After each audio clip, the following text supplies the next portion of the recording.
غالب آ جائے گی آپ کی, اور آپ کانٹوں پہ بھی سو جاؤ گے. جس کو نیند نہ آتی ہو نا اس کو جاگنے دو, بول تو نہیں سوئے گا, دیکھو اس کا باپ بھی سوئے گا پھر, کیونکہ یہ خواہشات دماغ پر مسلط ہو جاتی ہیں, کیونکہ ضرورت ہے, نہیں تو مرے گا, نہیں سوئے گا تو کیا ہوگا. ایک ہفتہ کھائے پیے بغیر انسان زندہ رہ سکتا ہے, میڈیکل سائنس کہتی ہے. ایک ہفتہ سوئے بغیر زندہ نہیں رہ سکتا. اس لیے یہ اللہ مسلط کر دیتے ہیں کہ تیرا باپ بھی سوئے گا. تبھی آپ نے دیکھا ہوگا ڈرائیونگ کے دوران ڈرائیور سو جاتا ہے, حالانکہ اس کا سونے کا بالکل موڈ نہیں ہوتا, اور ایسا سوتا ہے کہ اپنے ساتھ سارے پیسنجر کو بھی ہمیشہ کے لیے سلا دیتا ہے. تو یہ چیزیں اللہ نے مسلط کی ہوئی, بھائی یہ تمہاری خواہش پہ نہیں ہے. ورنہ بڑے لوگ کہتے ہیں ہمارے پاس ٹائم نہیں ہے, اگلے مہینے ہم سوئیں گے, اس دفعہ ہمیں آفس کا بزنس کا کام ہے بہت.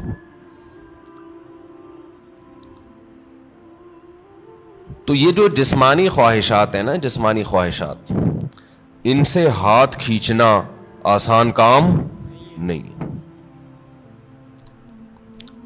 کیونکہ باڈی کو ضرورت ہے, تو باڈی ہماری مسلسل ڈسٹرب ہوتی رہتی ہے. اب آپ کو جب بھوک لگ رہی ہے تو باڈی کیا کہے گی, روٹی دو, کھانا دو, کہے گی نا, خوراک چاہیے. تو کیا یہ 2-3 دفعہ کہنے کے بعد چپ ہو جائے گی کہ بھائی یہ تو کھلا نہیں رہا تو چلو اب کوئی اور کام کرو؟ نہیں ہوگی. یہ کیا کہے گی, روٹی کھانا, روٹی کھانا, چاول, سموسے. کسی کو بھی دیکھے گا نا کھاتا ہوا, مسلسل یہ ٹینشن ہے, اور کسی بھی کام میں اس کا دل نہیں لگے گا جب تک کہ چند نوالے نہ کھا لے. پیاس بھی ایسی چیز ہے, جب آپ کو پانی کی خواہش ہوتی ہے تو باڈی مسلسل پانی مانگتی رہتی, آپ کا دل ہی نہیں لگے گا کسی کام میں, دل جمعی سے کام نہیں کر پاؤ گے آپ, مسلسل پانی پانی, باڈی کو ضرورت ہے. اور یاد رکھو جب ضرورت ہو باڈی خود بتاتی ہے, اس کے لیے ڈاکٹروں سے مشورہ نہیں لیا کرو کہ میں کتنے گلاس پانی پیا کروں. یہ چیزیں اللہ نے انسان کی باڈی میں انسٹال کر دی ہیں, اس میں میڈیکل سائنس کو زیادہ فری مت کرایا کرو. کھا بھی لیں پی بھی رہے ہیں, ڈاکٹر صاحب سے پوچھیں کتنے گلاس پیوں, جتنے کی چاہت ہے وہ باڈی خود بتا دے گی. ہاں اگر باڈی صحت مند ہے اور کوئی الٹے سیدھے کام نہیں کر رہے. بعض دفعہ آپ کوئی الٹا کام کر رہے ہوتے ہو جس سے پھر باڈی دھوکہ دیتی ہے, جیسے جو لوگ چائے زیادہ پی رہے ہیں, کافی, تو کیفین کیا کرتی ہے کہ پیاس کا احساس ختم کر دیتی ہے, پیاس بجھا دیتی ہے, اور باڈی سے پانی پیشاب بنا کے نکال دیتی ہے. ایک طرف پانی کی کمی ہو رہی ہے, دوسری طرف اس کمی کی کو پورا کرنے کے لیے باڈی کو جو احتجاج کرنا چاہیے باڈی وہ احتجاج نہیں کر رہی, تو پھر پانی کا پھر مشورہ ڈاکٹر صاحب سے لینا پڑے گا. کیونکہ پھر باڈی, آپ کا جو جسم ہے نا وہ اس کی کھوپڑی گھوم جاتی ہے اس کو پتہ ہی نہیں چلتا کہ کب پانی کی ضرورت ہے کب پانی کی ضرورت نہیں ہے. تو نیچرل لائف جس کی ہوگی اس کی باڈی بتاتی رہے گی کتنا پانی چاہیے. جیسے کولڈ ڈرنک پینے سے پیاس بجھ جاتی ہے نا, تو پیاس تو وقتی بجھتی ہے لیکن پانی کی جتنی کمی پوری ہونی چاہیے وہ ہوتی نہیں ہے. تو یہ میں جو اصول بتاتا ہوں یہ ان لوگوں کے جو تمیز سے زندگی گزار رہے ہیں. ایسا نہیں سارا دن چائے کے کپ پھونکتے رہتے ہیں, کافی سارا دن پیتے رہتے ہیں. تو کیونکہ کافی اور چائے یہ نیچرل نہیں ہے, ہماری قدرتی غذا کا حصہ بول لو بھائی نہیں ہے. یہ تو بات کی ایجاد ہے کہ بھائی کیفین باڈی میں جاتی ہے تو بلڈ کا سرکولیشن بڑھا دیتی, تھوڑا ایکٹیو ہو جاتے ہو آپ. تو یہ مصنوعی ایکٹیونیس ہے, یہ کوئی سچی مچی میں جسم میں طاقت نہیں آتی ہے. سمجھتا نہیں, جیسے ایک ہوتی ہے کیفین, ایک ہوتی ہے نکوٹین. نکوٹین سگریٹ میں نا اور گٹکے میں, تمباکو میں, وہ ذرا اوپر کی چیز ہے, کیفین تھوڑی نیچے کی چیز ہے. تو فلسفہ دونوں کا سیم ہی ہے. وہ ذرا زیادہ ڈینجرس ہے نکوٹین ہے, تمباکو اور سگریٹ وہ بھی وہی کام کرتی ہے. چائے ذرا کمزور چیز ہے اس لیے اس کا وہ نقصان نہیں ہے, اس کا سگریٹ کا نقصان زیادہ ہے. پھر اس میں دھوئیں شوئیں بھی ملا لیں تو اور پھر اور باڈی آپ کی سارے وٹامنس دھوئیں سے کیا ہو جاتے ہیں, پورے ہو جاتے ہیں. تو ابھی ایک بہت باریک لڑکا آیا, سگریٹ پیتا تھا نا, اتنا باریک, اس کی شادی ہونے والی ہے. میں نے کہا دھواں نکلے گا, یہ رسک نہیں لینا آپ. ایک تو آپ اپنی صحت دیکھو, اور سگریٹ کے کس طرح سے پھونک رہے ہو, تو جو اندر جا رہا ہے, جو ان پٹ ہوتا ہے آؤٹ پٹ وہی ہوتا ہے نا.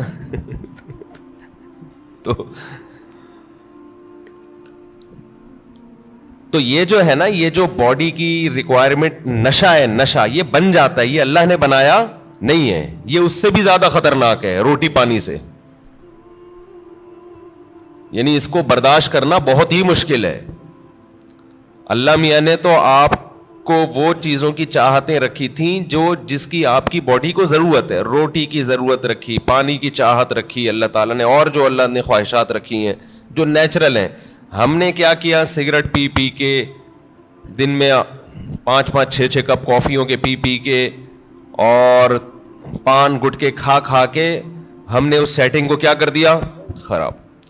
اب آپ گٹکے اور پان والوں کو دیکھ لو, سگریٹ والوں کو دیکھ لو, افطاری میں لوگ کھجوروں کی طرف لپکتے ہیں, وہ کہاں لپکتے ہیں, سگریٹ کی طرف. تو یہ جو ہماری باڈی کی نیڈ ہے نا, کھانا پینا اور یہ جو خواہشات ہیں, جو یہ ان کا برداشت کرنا یہ بہت مشکل ہے. اور رمضان میں اللہ انہی 3 چیزوں پہ پابندی لگا دیتے ہیں. تو اللہ میاں نے ہم سے نا یہ قربانی دلوائی ہے رمضان میں کہ تھوڑا منہ کو کیا کرو, کنٹرول. سب سے بڑا مسئلہ ہم نے علماء سے سنا ہے کہ جس آدمی کا اپنے منہ پہ کنٹرول نہیں ہے, باقی کسی خواہش پہ وہ کنٹرول نہیں کر سکتا. اور یہ بالکل درست بات ہے. دیکھو دنیا میں 2 قسم کے فلسفے ہیں, اس پر تو غیر مسلم اور مسلم سب کا اتفاق ہے کہ انسانیت کو کامیابی کی طرف لے جانا چاہیے, ہے یا نہیں بھائی؟ امریکہ بھی یہی بات کرتا ہے, انسان کو کس طرف لے کے جاؤ, کامیابی. جاپان والے بھی کہتے ہیں بھائی ایک سکسیسفل نیشن بننا چاہیے ہمیں, کامیاب بننا چاہیے ہمیں, اور اسلام بھی یہی کہتا ہے. لیکن غیر مسلموں کے ہاں کامیابی نام ہے خواہشات کے پورا ہونے کا. آپ کی تمام خواہشات پوری ہو رہی ہیں تو آپ ایک کامیاب انسان ہیں. سمجھتے ہو کہ نہیں سمجھتے ہو؟ اگر آپ کی ہر خواہش پوری ہو رہی ہے تو آپ کیا ہیں, کامیاب. لیکن اسلام کیا کرتا ہے, آپ کی جگہ جگہ خواہشات پہ پابندیاں لگا رہا ہوتا ہے. جگہ جگہ آپ کی خواہشات پہ کیا لگاتا ہے, پابندیاں. یہ نہیں کرنا, یہ نہیں کرنا, یہ لیگل ہے, یہ انلیگل ہے, بہت ساری اور بڑی خطرناک قسم کی پابندیاں بھی لگا دیتا ہے اسلام, جس کا غیر مسلم تصور ہی نہیں کر سکتے کہ ان سے بچیں ہم. آپ اپنی مرضی سے سو سکتے ہو اسلام میں, عشاء سے پہلے سو سکتے ہو, بولو نا, یوں کر دیا کرو تھوڑا پتہ تو چلے. نہیں سو سکتے. فجر سے پہلے اٹھنا ضروری ہے یا نہیں ہے؟ اب ایک آدمی کہہ رہا ہے یار میں سو رہا ہوں لمبا, بس 11 بجے اٹھوں گا. نہیں بھائی, آپ کو اسلام پابندی لگائے گا کہ آپ کو اپنی مرضی سے سونے کی اجازت نہیں, اٹھنا پڑے گا. سردی ہے, وضو کا دل نہیں کر رہا, یخ ٹھنڈا پانی ہے, اسلام کیا کہے گا, غیر مسلم کیا کہے گا, بھائی نہیں اٹھو, یا اٹھ گئے ہو تو ہاتھ منہ مت دھو. لیکن اسلام آپ پہ پابندی لگائے گا, آپ کو ہاتھ منہ دھونے پڑیں گے, چاہے ٹھنڈ لگے یا نہ لگے. بلکہ سردیوں میں وضو کرنے میں حدیث میں آتا ہے بہت زیادہ ثواب ہے. ایسے گناہ جھڑتے ہیں جیسے درختوں کے پتے جھڑتے ہیں سردیوں میں. پھر اسلام آپ پہ پابندی لگاتا ہے حلال حرام کی پابندیاں. نظر بھی اٹھا کے دیکھنے نہیں دیتا کسی انٹی کو.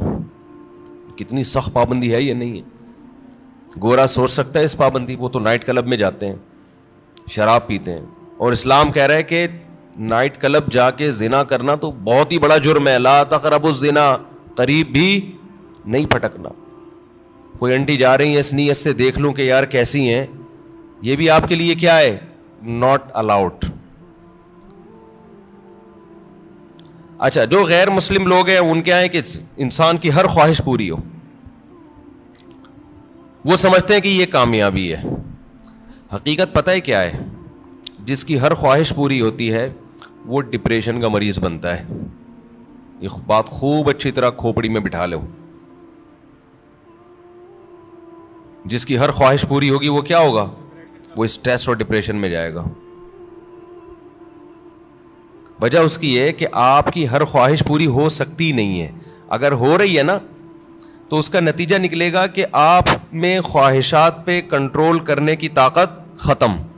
ایک اسٹیپ ایسا آتا ہے جہاں کوئی نہ کوئی خواہش آپ کو قربان کرنی پڑتی ہے. دنیا میں کوئی شخص، فرعون بھی ایسا نہیں گزرا کہ اس کی ہر خواہش دنیا میں پوری ہوئی ہو. ساری پوری ہو رہی تھی، موسیٰ علیہ السلام آ گئے، ایک دم دماغ کھٹکا نا اس کا، یہ کیا ہو گیا بھائی؟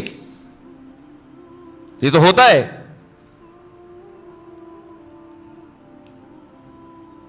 جتنی بھی آپ کے اندر خواہشات ہیں نا، پوری کرتے رہیں، کہیں نہ کہیں آ کے قدرت کی طرف سے بیریئر کھڑے ہو جاتے ہیں آپ کی راہ میں، اور آپ خواہشات پوری کرتے کرتے یوز ٹو ہو چکے ہوتے ہو. آپ کو خواہشات پہ کنٹرول کرنے کی عادت نہیں رہتی. پھر آپ جاتے ہو اسٹریس میں، ڈپریشن میں، اور چیخو پکار، مار دھاڑ. جیسے جو بچے زیادہ لاڈ پیار میں پلتے ہیں وہ بچے شور شرابہ زیادہ مچاتے ہیں.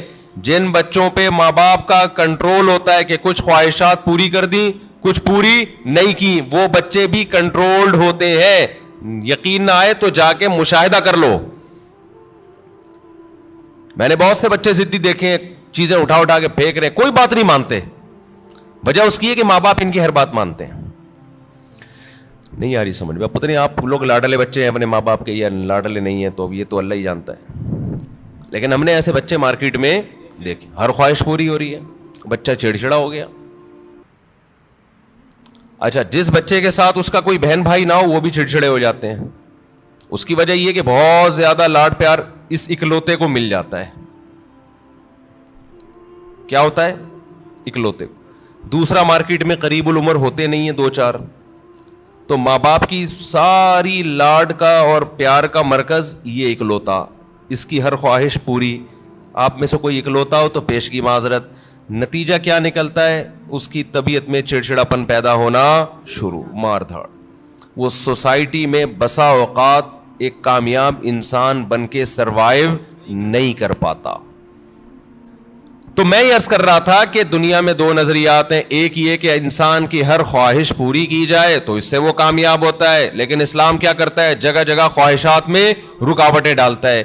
تو خوب سمجھ لیں، جس کی ہر خواہش پوری ہوتی ہے وہ کامیاب نہیں ہوتا، بلکہ وہ اسٹریس اور ڈپریشن کی طرف جاتا ہے. بالکل اس کی مثال ایسے ہے جیسے آپ جسم پہ جب ویٹ اٹھاتے ہو، جسم میں اپنی خواہش کے خلاف حرکت کرتے ہو تو جسم بیمار ہونے کے بجائے صحت مند ہوتا ہے. اور آپ جسم کی اپنی خواہشات پر عمل کرنا شروع کر دو، جسم چاہتا ہے بیٹھا رہوں نہ اٹھوں، آپ بیٹھے رہو نہ اٹھو. جسم چاہتا ہے دوڑوں نہیں، صرف چلوں، آپ نہ دوڑو چلو. پھر جسم چاہتا ہے چلو بھی نہیں، بیٹھے ہی رہو، سوتے ہی رہو.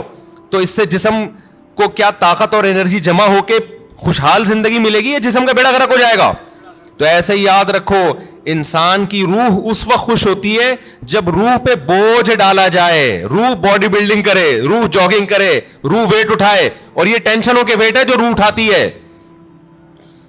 اگر یہ روح کی آپ ہر خواہش پوری کرنا شروع کر دیں گے تو جیسے باڈی کی ہر خواہش پوری کرنے سے باڈی کا بیڑا غرق، تو اسی طرح روح کی ہر خواہش پوری کرنے سے روح کا بیڑا غرق ہو جاتا ہے.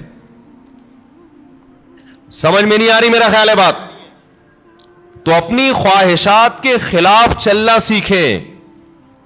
ہاں، ہر خواہش کی مخالفت نہیں. جیسے آپ نے باڈی، جب جو لوگ جم جاتے ہیں ویٹ اٹھانے کا دل کرتا ہے کیا؟ نہیں کرتا نا. بس جسم پہ بوجھ ڈال کے اٹھا رہتے، تبھی اوں آں کی آوازیں بھی آ رہی ہوتی ہیں. اگر مزہ آ رہا ہوتا تو ویٹ اٹھاتے واہ واہ واہ ہنسی آ رہی ہوتی. ایسا تھوڑی ہے.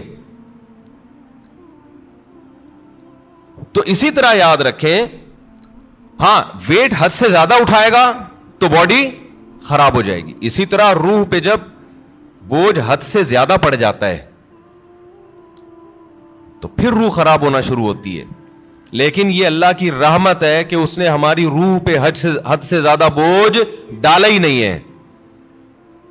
اگر اللہ کہہ دیتا 24 گھنٹے کے روزے رکھو پورے رمضان اور سحری میں صرف 10 منٹ کھانے کی اجازت ہے, 23 گھنٹے 50 منٹ بھوکے رہنا ہے, 10 منٹ کیا کرنا ہے, کھانا کھانا ہے, تو شاید یہ ہماری طاقت سے زیادہ بوجھ ہم پہ ڈال دیا جاتا. مرتے پھر بھی نہیں, اتنی جلدی مرتا نہیں آدمی بھوک سے, یاد رکھو. لیکن یہ ممکن ہے کہ ہم پہ ہوتا نہیں ہم سے. ما جعل علیکم فی الدین من حرج, اللہ کہتے ہیں اعتدال سے بوجھ ڈالا ہے. اللہ کہہ دیتا 50 نمازیں پڑھو تو پڑھنی پڑتی کہ نہیں پڑھنی پڑتی؟ کتنی ٹینشن والا کام ہو جاتا بھائی, کتنی ٹینشن والا کام. اللہ میاں نے 5 رکھی, اور وہ بھی دن کے 2 کناروں پر رکھ دی 2 نمازیں, اور صرف عصر اور مغرب ایسی ہیں جو جلدی جلدی آتی ہیں, ورنہ بڑا فاصلہ ہے ان 2 نمازوں کے درمیان.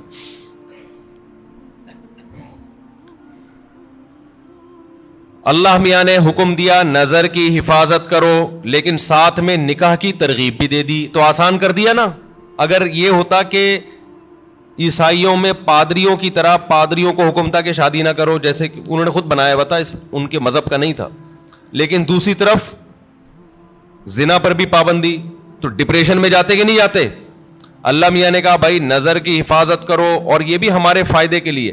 اگر اللہ حکم دیتے نظر کی حفاظت نہ کرو لیکن صرف زنا سے بچو, تو زنا سے بچنا بہت مشکل ہو جاتا, کیونکہ جو برائیوں میں پڑتے ہیں نظر کی حفاظت نہیں کرتے ان کے لیے زنا آسان ہو جاتا ہے, اور جو نظر کی حفاظت کرتے ہیں ان کے لیے زنا مشکل ہوتا ہے.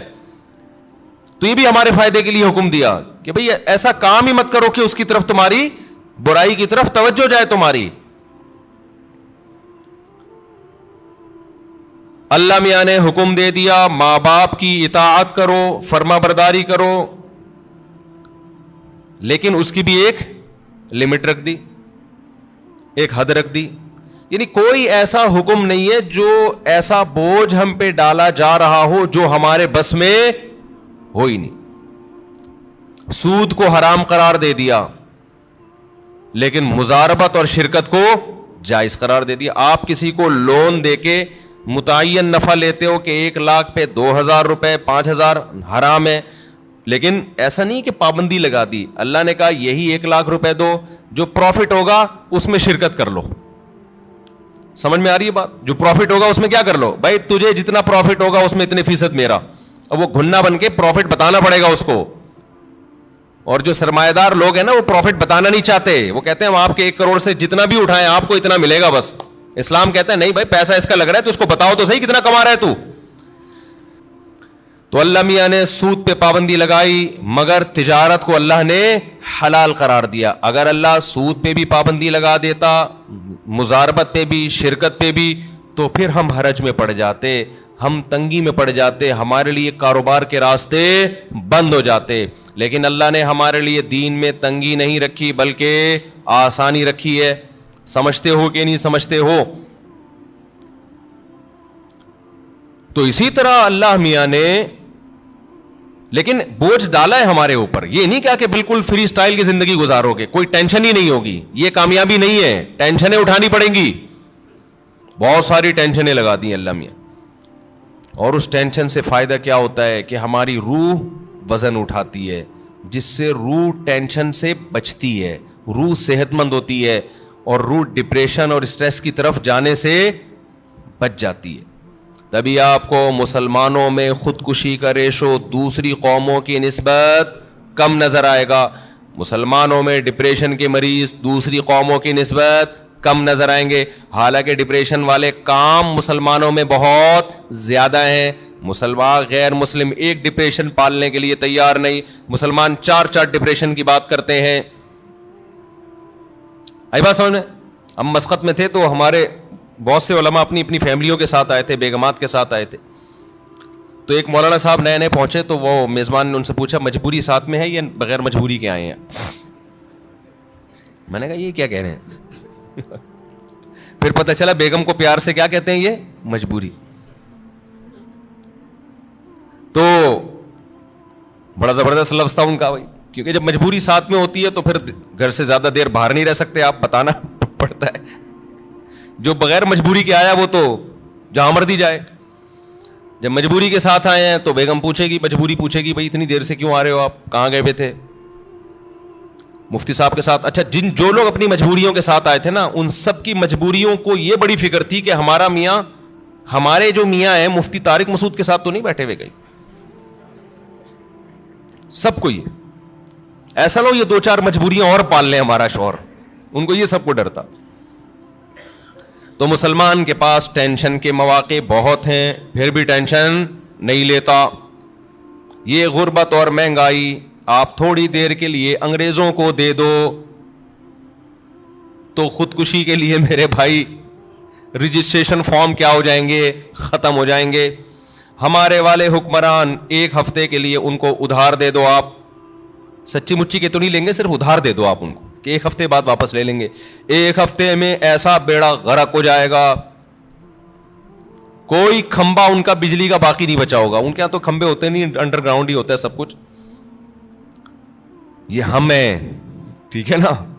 ڈالر کہاں سے کہاں پہنچ گیا, میں تو کبھی سوچتا ہوں تو تھوڑی ڈپریشن شروع ہو جاتی ہے, پھر میں سوچتا ہی نہیں کہ مریں گے تو ویسے ہی سب کیا ہو جائے گا, ختم. ہمارے تو اصل آخرت ہے نا. جو دیکھو دال پانی اللہ نے جو موٹی موٹی ضرورتیں وہ تو اللہ ویسے ہی پورے کر. اور پاکستان کا تو حال ایسا ہے کہ بچپن سے سنتے آ رہے ہیں کہ بینک کرپٹ ہونے جا رہا ہے. پاکستان کا ایسا اللہ کے ساتھ اللہ کا معاملہ ہے, بچپن سے مہنگائی بڑھ رہی ہے. مجھے یاد ہے وہ دور میں بہت چھوٹا تھا, روٹی 4 آنے کی ملتی تھی, 1 روپے کی 4 روٹیاں. جب 8 آنے کی ہوئی تو سب چیخ اٹھے کہ روٹی ڈبل ہو گئی بھائی. 1 روپے کی 4 روٹیوں کے بجائے اب 1 روپے کی کتنی ملیں گی, 2 روٹیاں. لوگ چیخ اٹھے تھے مہنگائی بڑھ رہی ہے. پھوڑنا اسی حساب سے لگا ہوا تھا, اسی. پھر روٹی 1 روپے کی ہوئی, پھر 5 روپے کی ہوئی, پھر 10 روپے کی ہوئی, اب پتہ نہیں کتنے کی چل رہی, 35. استغفر اللہ. میرے یہاں مہمان آتے ہیں نا تو چائے منگواتا ہوں میں ہوٹل سے. اب ہمارے دماغ میں وہ چند سال پہلے کی چائے تھی, پتہ نہیں 10 روپے کا کپ تھا, 15 روپے کا کپ تھا. میری کھوپڑی میں وہی گھوم رہی ہے, مجھے کیا پتا اتنی اسپیڈ سے حساب خراب ہو گیا.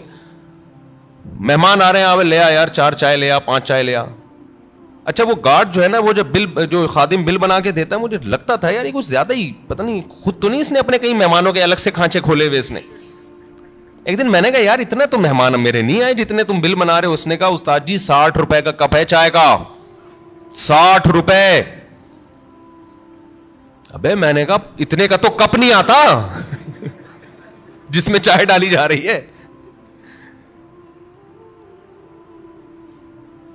تو مجھے تو خیال ہوا میں نوٹس لگا دوں کہ مہمان لوگ اپنی چائے اپنے ساتھ لے کے آئیں گے. بھائی یہ کوئی مذاق تھوڑی ہے یار, ملنے بھی ہم سے آؤ, چائے بھی کون پلائے, کام بھی تمہارا ہو, چائے ہم پلائیں. خیر اتنا بھی ایسا نہیں ہے, انشاءاللہ پلا دیں گے. لیکن یہ کہ یہ ہے تو فکر کی بات نا. لیکن نہ چائے والوں کی چائے رک رہی ہے, نہ نلی نہاری کی سیل میں کمی آ رہی ہے, نہ برگر بکنے میں کمی, نہ KFC والوں کے ہاں رش میں کمی. میں تو لوگوں پہ حیران ہوتا ہوں, لوگ بات کر رہے ہوتے ہیں نا میرے سامنے, دوست احباب بھی, یار مفتی صاحب مہنگائی نے کمر, ایسے کھجا رہے ہوتے ہیں, مہنگائی نے کمر توڑ دی یار, اتنا مہنگا ہو گیا کھانا, اب تو روٹی خریدنے کی طاقت ختم ہو گئی. پھر تھوڑی دیر چلے یار نہاری کھانے چلتے ہیں ذرا, چلے مجھ صاحب نلی نہاری کا پروگرام ہو جائے. یہ ہر ایک کا حال ہے. ایسا لگتا ہے کہ اتنی کرپشن اور اتنی مہنگائی کے باوجود برکت کہاں ہے, وہ بھی اللہ نے ہمیں ہی دی ہے. لوگوں کے چہرے کھلے ہوئے ہیں ماشاءاللہ, پیٹ بھرے ہوئے ہیں. ہوٹل کے باہر جاؤ ایسا لگتا ہے فری میں بانٹ رہا ہے, پاؤں رکھنے کی جگہ نہیں ہے.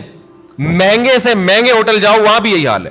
میں نہیں کہہ رہا کہ جو غریب ہیں وہ ختم ہو گئے ہیں, نہ, جو بیچارے سفید پوش غریب ہیں ان کے گھروں کے حالات بہت خطرناک ہیں. لیکن اللہ کا شکر ہے ان حالات میں بھی بہت سو کو اللہ بہت اچھا کھلا رہا ہے. تو بھائی مسافر خانہ ہے نا یار, اور کیا کرنا ہے, کھا پی لو, سونے کی جگہ مل گئی, مہنگائی گئی تیل لینے, ٹھیک ہے نا. ہماری زندگی کا جتنا کوٹا ہے ہمارے مرنے سے پہلے انشاءاللہ ہم پورا کر کے جائیں گے. اگلی نسل کا بیڑا غرق ہوگا, وہ اگلی نسل جانے, وہ ہمیں کیوں بھائی, اللہ اس کو بھی کھلا دے گا. پھر اگلی نسل کا کام ہے کہ وہ ووٹ اچھے لوگوں کو دے. ہم تو اس نسل کو بھگت رہے ہیں. ہم نے اتنے بڑے بڑے جرم کیے, ایسے ایسے حکمرانوں کو اپنے اوپر مسلط کیا, پھر بھی اللہ ہمیں کھلا رہا ہے. شاید اگلی نسل یہ جرم نہ کرے تو ان کو تو اور اچھا کھلائے گا اللہ تعالیٰ. یعنی ایسا لگ رہا ہے اللہ ہمارے گناہوں کو بھی اتنی سزا نہیں دے رہا جتنی بنتی ہے, ورنہ تو ہم لوگ کی حرکتیں ہیں نا اس کے حساب سے سزا بہت زیادہ بنتی ہے ہماری. کہ اسلام کی برکت ہے, اللہ کا نام لیتے ہیں اس کی برکت ہے, کہ پھر بھی اتنی ٹینشنوں میں بھی ٹینشن میں نہیں جا رہے, اتنی مجبوریاں اس کے بعد بھی ٹینشن میں نہیں جا رہے. اور یہاں سوسائٹی پہ, ریاست پہ بوجھ نہیں ہوتا عوام کا, بوجھ ہوتا ہے گھر کے سربراہ پہ. یورپ امریکہ میں آپ کی بیگم کو کھلانا اسٹیٹ کی ذمہ داری ہے, آپ کی ذمہ داری نہیں ہے. آپ کے بچوں کو کھلانا اسٹیٹ کی ذمہ داری ہے, آپ کی ذمہ داری نہیں ہے. حتیٰ کہ آپ کے پاس پیسے نہیں ہیں تو بھی اسٹیٹ کی ذمہ داری ہے آپ کو کھلانا. یہاں ساری ذمہ داریاں اسلام نے مرد کے کندھوں پہ ڈالی ہیں, بیگم کو کھلانا, ماں باپ کو کھلانا, اولاد کو کھلانا. اس کے باوجود بھی یہ بیچارہ ڈپریشن میں نہیں جاتا, جانا چاہیے تھا, جا نہیں رہا ہے. تو یہ کس کی برکت ہے بھائی؟ یہ دین کی برکت ہے, اللہ پہ اعتماد توکل ہے. تو اپنے اوپر بوجھ ڈالو گے تو اللہ خوشیاں دے گا. وہ بوجھ کیا ہے؟ نماز کا بوجھ ڈالو, رشتہ داروں کے حقوق ادا کرنے کا بوجھ ڈالو, ذمہ داری اٹھاؤ گھر کی, بھائی میری ذمہ ان کو کھلانا. غریبوں کا بوجھ ڈالو اپنے اوپر, غربا اور مساکین کا پیٹ بھرنا کس کی ذمہ داری ہے؟ میری. ہر آدمی کیا سوچے, کس کی ذمہ داری ہے؟ میری ذمہ داری ہے. روح پہ جتنا بوجھ ڈالیں گے